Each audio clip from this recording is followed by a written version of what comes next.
Drake, you may know him from recently getting his ass whooped or one of his many viral videos. However, a while back he dropped a project called Take Care. Now, at that time when he released this album, it wasn't received well. However, in recent times, this is often regarded as one of his best. It isn't, but I do appreciate it for what it is. It's a bit of a hefty project, 17 tracks and a runtime of 1 hour and 20 minutes. So let's discuss it track by track. The only real nigga, they got me on these white women like Sail nigga, slave to the pussy, but I'm just playing the field. Now, one of the main issues that hip-hop fans had with this album was that it's kinda soft. Like, Drake himself was being soft, talking about his emotions, being vulnerable, and expressing his feelings in the way that he does. Fast forward to 2024, and I don't see the issue. Maybe the execution, but it isn't anything to scoff at. I personally like how atmospheric the track is. His confidence seems somewhat genuine, and there's even a couple funny lines here like that Kevin Hart line. I enjoyed it, maybe not one of his best openers, but it serves as a great sample of what is to come on this project.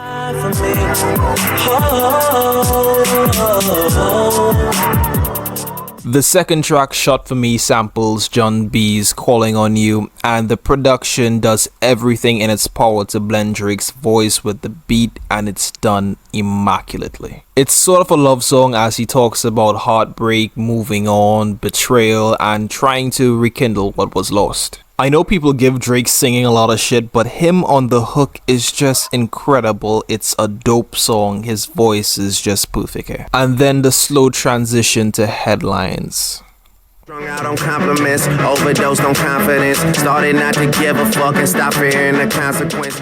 Headlines, the biggest hit on this album, well deserved, and it's our third track. It is as great as when I first heard it. Like, I could legitimately rap this song word for word with minimum effort, even if I haven't heard this song in years. That's how ingrained it is into my mind. The song is a fucking victory lap. It has great flow, a catchy hook, engaging beat. It has everything that you want. Go back, listen to this song, live in nostalgia. It's incredible. Like, when you go back and listen to tracks like Headlines, you really have to ask yourself, what more do you want from Drake? What more does he need to prove? He's incredible. It's 'cause we blind like a C4. Now, I was not the biggest fan of Crew Love. Still not, but it is what it is. Myself and Mr. Weeknd have somewhat of a love-hate relationship. His features are sometime maybe good, sometime maybe shit. Now, what I can appreciate is the beat. It's alive, it's interesting, it constantly has your attention. Sample aside, it's fun. Lyrically, it's a Drake song. Yeah, he talks about Drake stuff. Abel's performance here, I thought was great. Yeah, that's pretty much it. Here's what I'll do.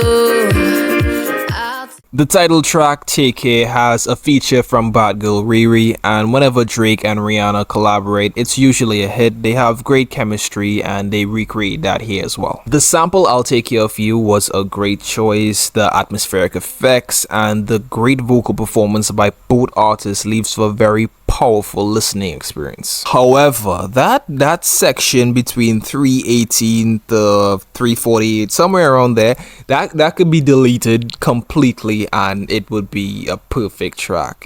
Other than that, you know, just there's that one section right there, just get rid of it. That nigga that you love so bad, I know you. Marvin's Room is an experience, and at 8 minutes long, you get to really dive in deep. Now, I've yet to do what Drake has done on this track, which is basically call someone up and say, basically, fuck your nigga, because I'm that nigga, which takes a lot of confidence, and I'm not confrontational, but I do appreciate the balls that would take. It has a lot of emotional turmoil, desperation, and loneliness. It's something that you really need to experience to appreciate, and I think Drake does a really good job here of creating that feeling. It's just progressive, and it builds and transitions, and then flows phenomenally into Kendrick's interlude.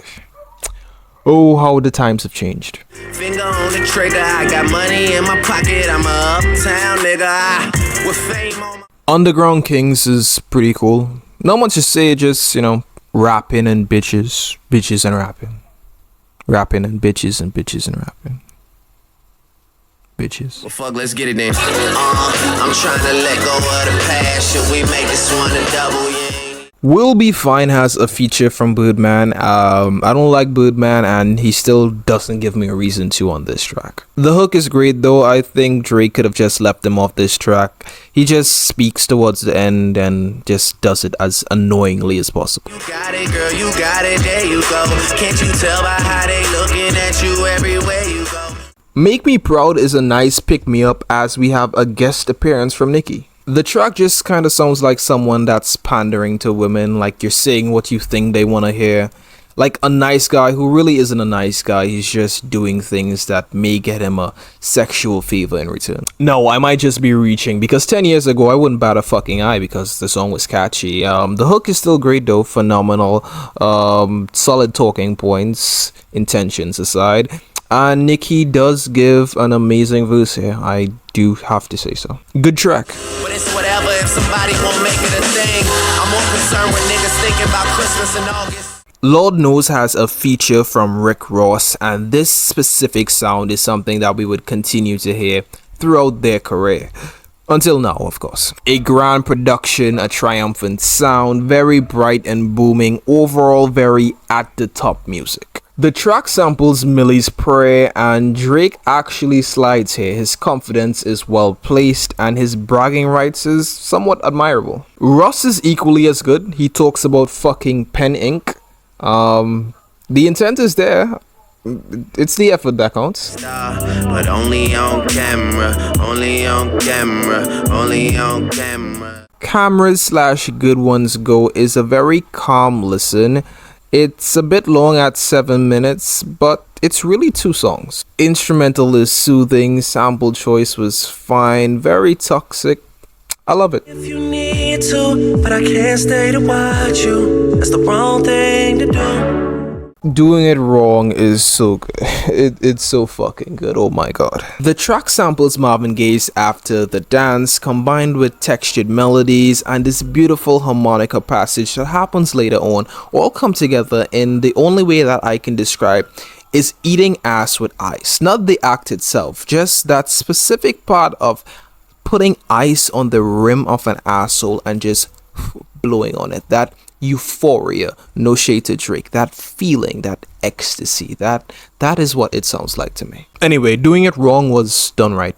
I like it. Only get part of it right. Live for today, plan for tomorrow, party tonight, you got your guards up. The Real Her is kind of fucking stacked. We have Drake, Lil Wayne, and Andre 3000 on the same track. Now again, Drake's hook game is phenomenal, but the subject matter does become repetitive. And by the time we're ready for Lil Wayne and Andre, I'm just too tired to be interested. Shit, you tell me I'm just like my father, my one button, you push it, and that's fuck you, I hate you. This sounds like a Joyner Lucas track, which isn't always a good thing. I doubt it's ever a good thing. A lot of nostalgia here. Drake is just living in the past. He does Drake things of Drake nature. I don't know, I'm just kind of bored at this point. Hell yeah,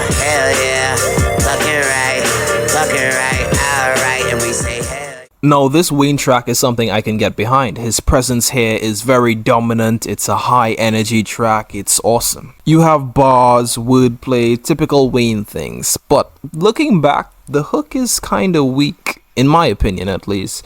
It's fun to sing along to, but it's still low effort. But at least it feels authentic. That I can appreciate.